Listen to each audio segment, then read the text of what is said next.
Paul Glumaz is a 40-year veteran with the LaRouche movement. He's from Seattle. He's joining us today to give us a strategic, he's going to talk about the strategic threats that are facing mankind in the old system. And this is another paradox that the mainstream media will not tell you about, is that there is a new system. And that new system is the BRICS. And this is what we really want everyone to walk away from, is knowing that there is a future for mankind. Canada needs to accept the invitation from both China and Russia to join that new system and to develop ourselves and walk away from geopolitics. I'm going to just give a few housekeeping tips. If everyone could turn off their, you don't have to turn off your cell phones, you just put the volume down. The bathrooms are just out into the hall. We are going to be having some breaks. We started a little bit late today, so that's fine. We have the room until 7 o'clock. With the amount of time and the speakers that we have, we want to be able to get everybody in, but we also want to be able to have discussion. So I may have to cut things off and whatnot, but afterwards there's going to be lots of time, even out at the tables and in here for discussion and question and answer. So at this time I'll invite Paul Glumaz up. He's got a background in anthropology from Columbia University. He's got a wonderful fan in Daniel Esterlin, who's one of the foremost researchers of the Bilderberg Group. And he's also got a show on Latin RT, for Latin America. And he's got millions of viewers, and he's worked on or interviewed Paul on his papers about this very significant fact that we are not an animal. Paul, please. All right, thank you. So I want the purpose of this conference is to recruit you to the battle for the new system. So starting last year, a new system of economics that is now taking over the world has emerged, and it has now reached a point of growth and expansion that it can only be stopped by a nuclear war. So right now, the issue posed for Canada is, will Canada join this new system? The president of China, Xi Jinping, at the APEC summit 4 weeks ago, offered this to the United States and the rest of the world, which is not yet part of the new system. And he called it a win-win partnership based on cooperation between nations. Now, what I want to do here is give you a sense of what the new system is and contrast it to the old system. Now, the new system is a system of cooperation between nations, groups of nations, around development banks and transportation corridors, and other key aspects such as energy. It is, as Xi Jinping said, a win-win system, and everyone benefits. The method of financing this is not relevant. It is based on the physical growth in the economy. It's based on the future. And anything can be used to finance it. It's not part of the World Bank, it's not part of Wall Street, it's not part of, every government can do their part internally. It's not a financial system. However, what I'm going to tell you, my telling you this means it's going to mean very little to you, because you really don't get a sense of how revolutionary this system is until you compare it with the old system. And to understand the old system, you have to understand something that I'm going to call political, physical geography, political, economic, physical geography. And the world and the powers that have run the world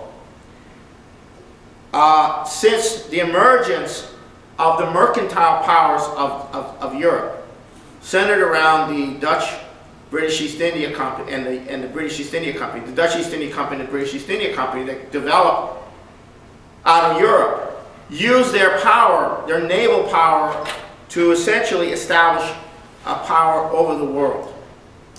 And the core of understanding the system is that it is controlled by controlling the oceans.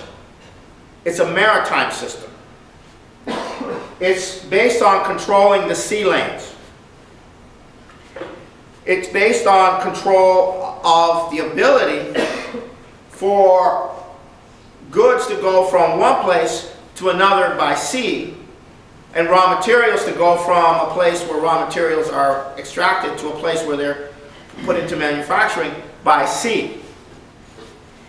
And this system is controlled that way. It's a physical, geographical system. It's a physical, economic, geographical system. It's physical space. It's economic space and geography. Now, I'll give you an example.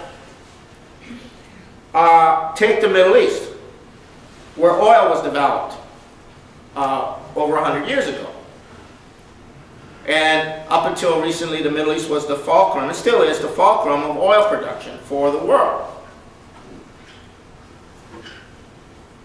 If you've noticed, there's been a constant conflict in the Middle East from the very beginning of this situation.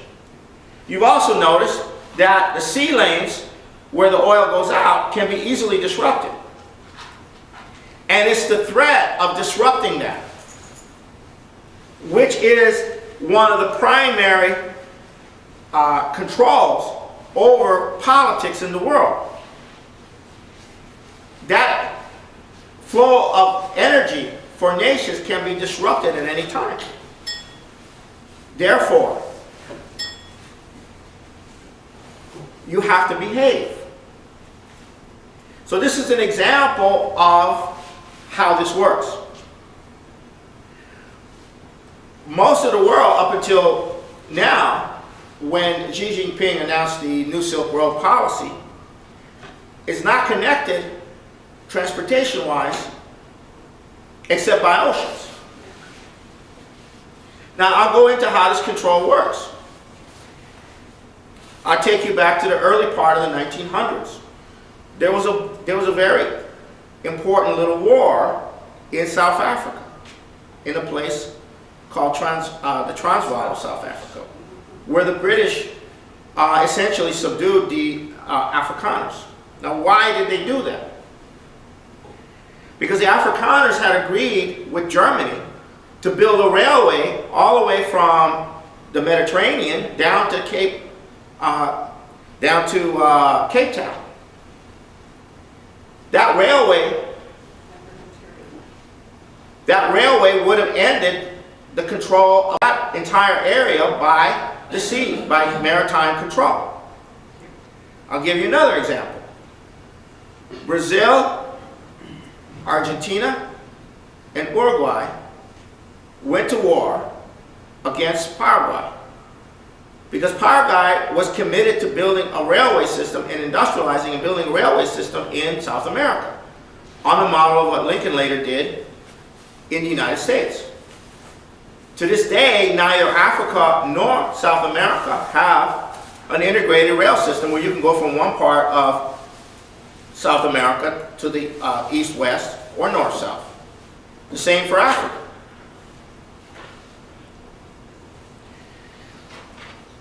When you are connected, your neighbor country can help you. And you can help your neighbor country. You can produce things for them. They can produce for you. And you can tell the bankers, the geopoliticians, and the empire to go to hell. And that's economic physical geography. And this is what this is very important for people to understand this. What's so big about railways? What's so big about progress? No, you're talking about creating a situation where one nation sees their neighbor as an ally rather than competing with that nation for raw materials and resources and financing which are controlled from outside the region. So, oh, you want a loan, well, you gotta do this. Or you want us not to cut you off from food, you gotta do this. Oh, you want us not to cut you off from oil, you gotta do this. Oh, you're competing with this guy over here. That's the system. That's the system that's been in place. And entire generations of people have grown accustomed to that system. And what's the enemy to that system? Building railroads that connect one part with another part. So when Xi Jinping announced in October of last year that China's policy was the new Silk Road for Eurasia, and he said this publicly at a conference, this was a declaration of war. You know, this is a declaration of war against the powers that run the world. And as a footnote, this was the proposal that was placed forward over 20 years ago by the LaRouche movement and by Mrs. Helga Zepp LaRouche, whom the Chinese call the New Silk Road Lady. And that's what, but the New Silk Road is a metaphor for an end of empire, a transformation of economic geographical space. Now, if you look up here at the land bridge, okay, you're connecting North and South America with Eurasia. You're connecting Africa to all its components. You're connecting Asia to all its components. You're even connecting Japan and Indonesia. Because that is what allows nations to be brothers, not enemies, not be manipulated, not be controlled. Now you have a collision now with these two systems. If this new Silk Road and all these railways are allowed to be built, that is it. The world can no longer be controlled by controlling scarce resources or by controlling access to the sea lanes. You can no longer control the world that way. This is big. This is the new system, or an aspect of the new system. Now, how are you going to power and have the energy to do all the manufacturing and all of the development that's going on? And our speaker at the end will go into that. But this means that the new system has a commitment, has to have a commitment to go with this of solving the energy issue, and the solution is nuclear power. And Russia, China, India have agreed. We're going to go nuclear. And we're going to not do old nuclear plants, we're going to do new nuclear plants. We're going to create the commitment to nuclear fission as a cornerstone of developing this whole system. And then, down the line, there is a necessity for going beyond that to fusion. And that is the new system. Now, will Canada join that new system? There are no other really options, because the old system, the pyramids of quadrillions of speculative investments, the criminality of the financial system, the increasing austerity being imposed on populations in North America and Europe by the system is totally contrasted by the rapid rate of development that is now being unleashed around the world outside the old system.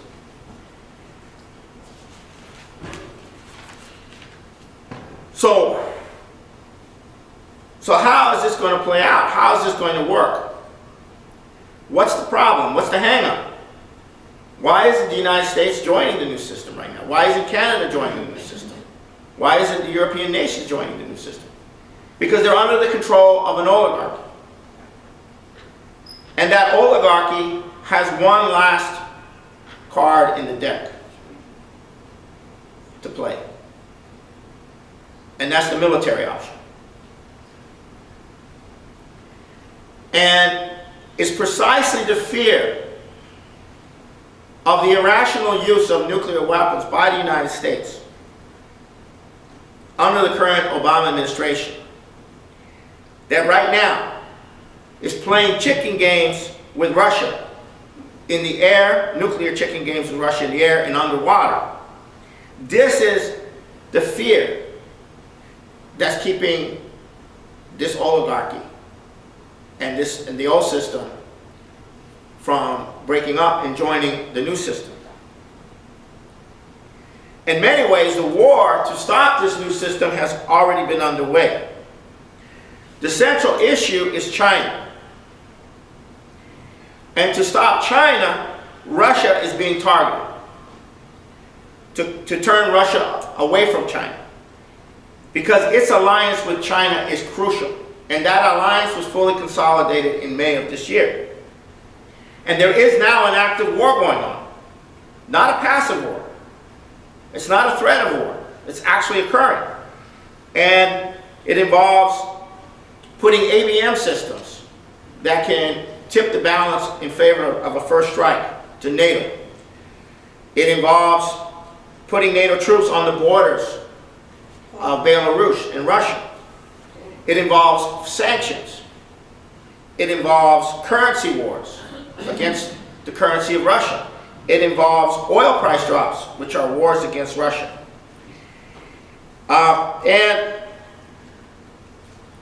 And it's becoming very frightening because of the situation in Ukraine. Now, 2 days ago, Putin gave his yearly national address to the Russian parliament and to the population of Russia. And this was very different from any previous speech he's ever given. This was a speech preparing the Russian population for war. He referenced the last big war, when the Wehrmacht came through, and in two days, 1 million people were dead or were captured, or 2 million people, I don't know exactly how many. He also referenced that the West had helped the Chechen terror operations. And he made it very clear that Russia is preparing. And and those who are pushing the button, who are pushing the drive to corner Russia in a nuclear confrontation, are also have their networks inside Russia preparing a color revolution. That is a revolution to bring down, like a mass, like riots and so forth and so on. Now, what is going on right now is that the mindset of the instrument for carrying this out is a group we call the neocons, the neocons. This is a special type of mental disorder that exists largely within Republican circles, but also in the United States, but also other circles. And these neocons are actually working very closely with Obama.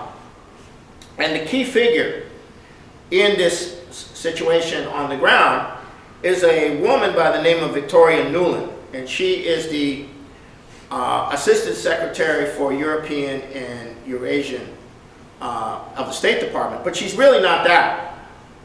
She is the actual viceroy of the Ukraine today. She's actually running the Ukraine through her networks, who are now in the government. And this is the structure imposed on Ukraine, and she is actually calling the shots. And she is running this war operation against Russia from Ukraine and from the Baltics and from Poland. And her history is very straightforward. She was the assistant to Dick Cheney. And she is the wife of a man by the name of Robert Kagan, who is the founder of the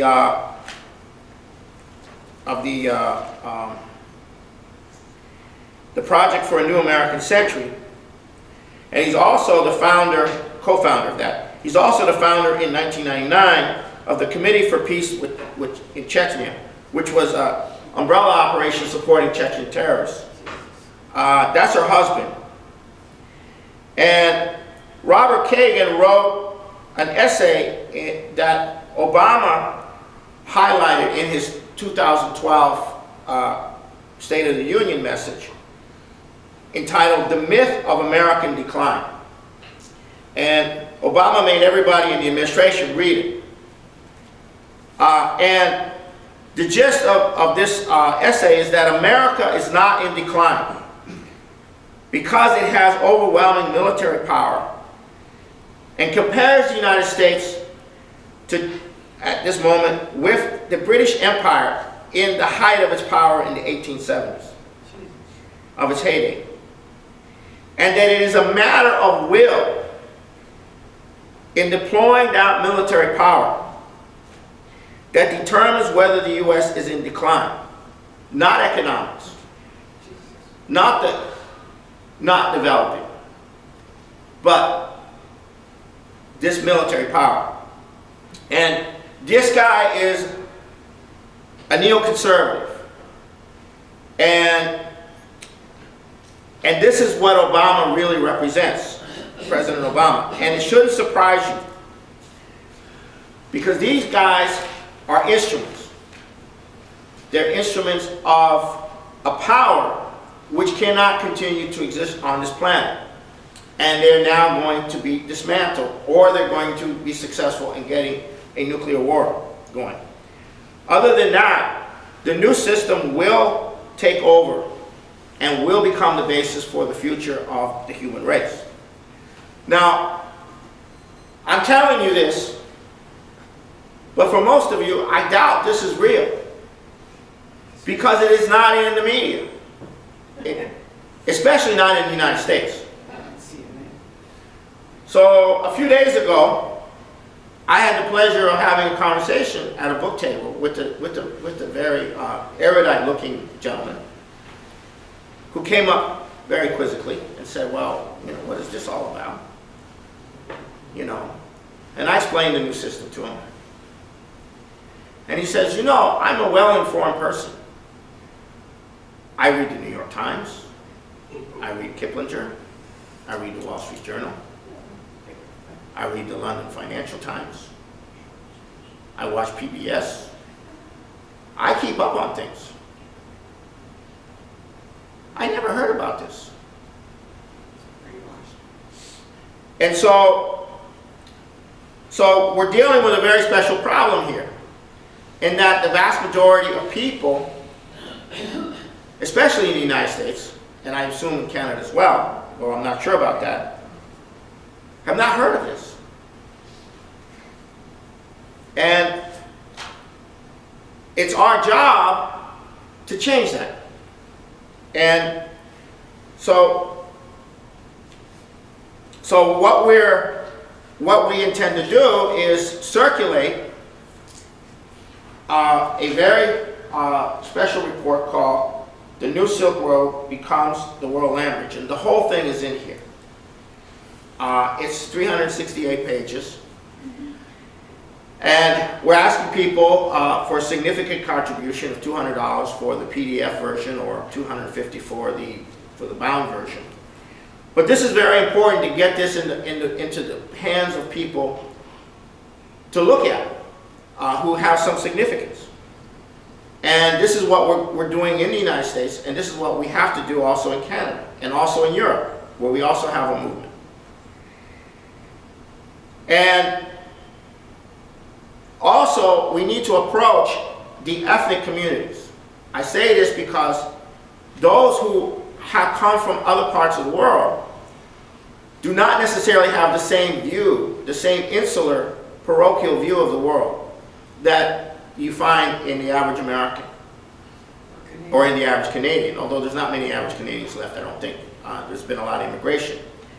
However, this is also where we have to get to these people and tell them, look, it's your responsibility in creating a future to get this out and to get to the leadership of your nation. And now, paradoxically, or not paradoxically, we are now back to a situation in many ways, although somewhat different, because John Fitzgerald Kennedy had a vision of doing global development. It may not have been exactly this form of it, but there are a lot of aspects which were similar.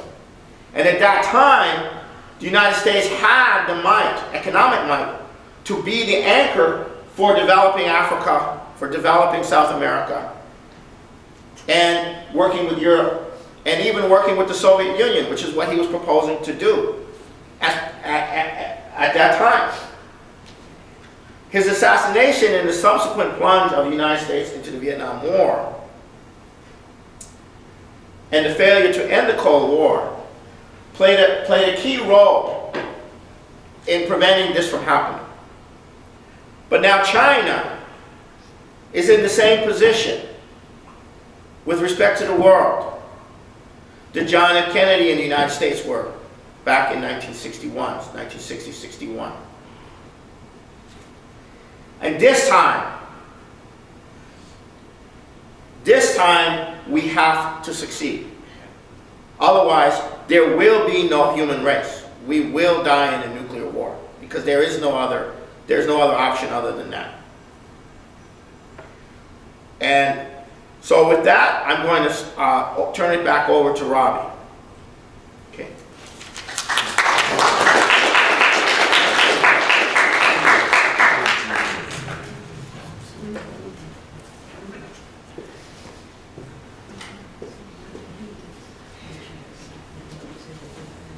Okay.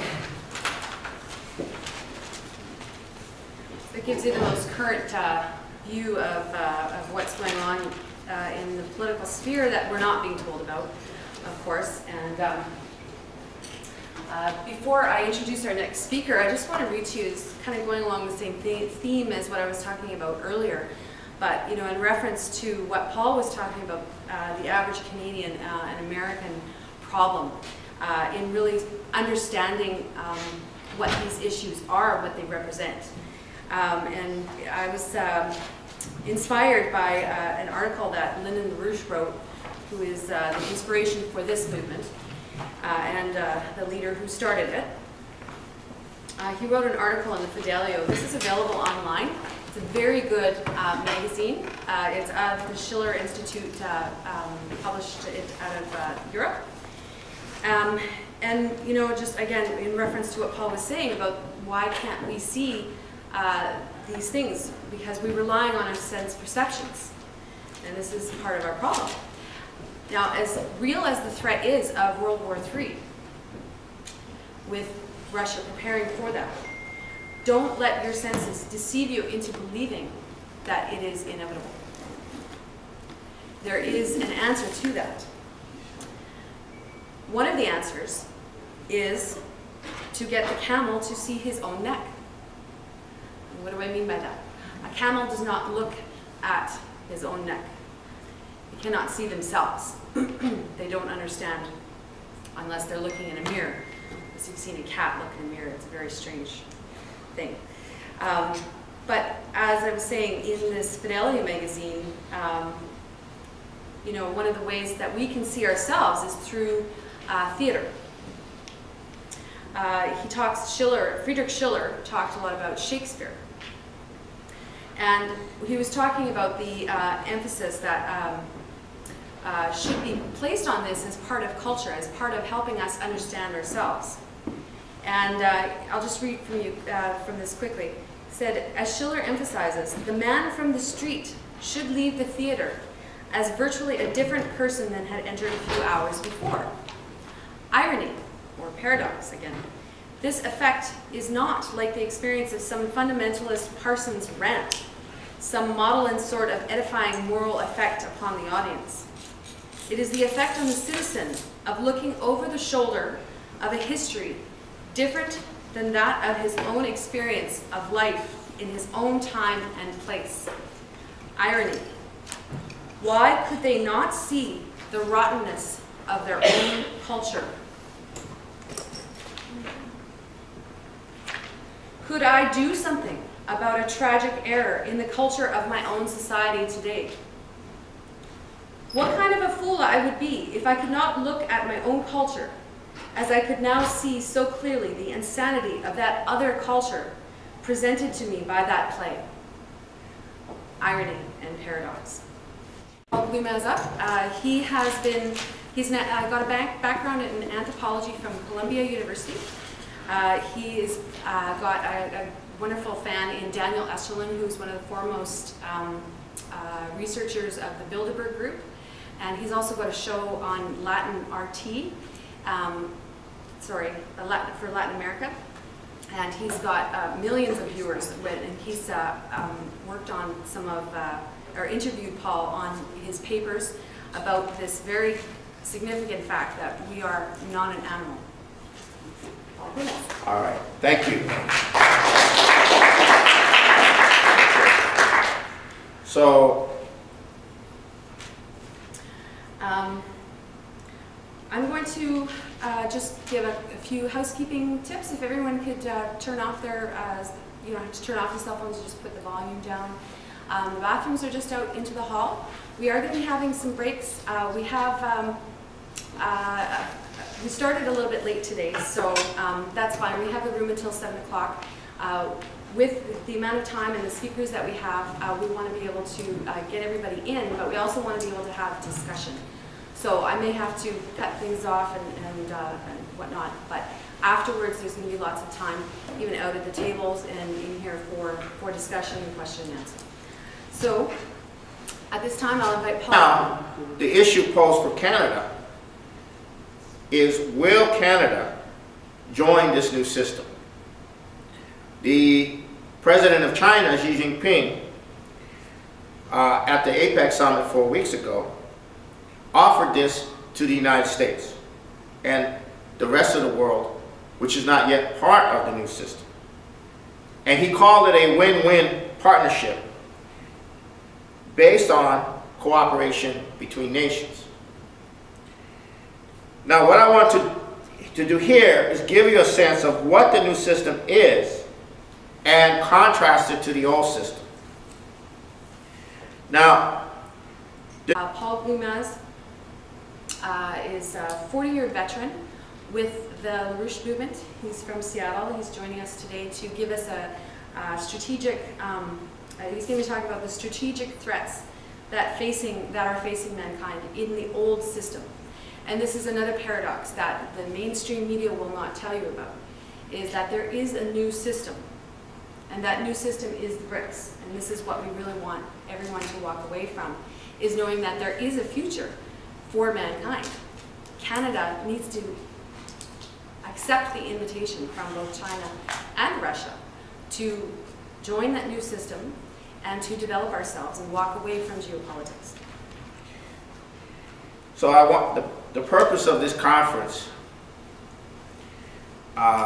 is to recruit you to the battle for the new system. So starting last year, a new system of economics that is now taking over the world has emerged. And it has now reached a point of growth and expansion that it can only be stopped by a nuclear war. So right now,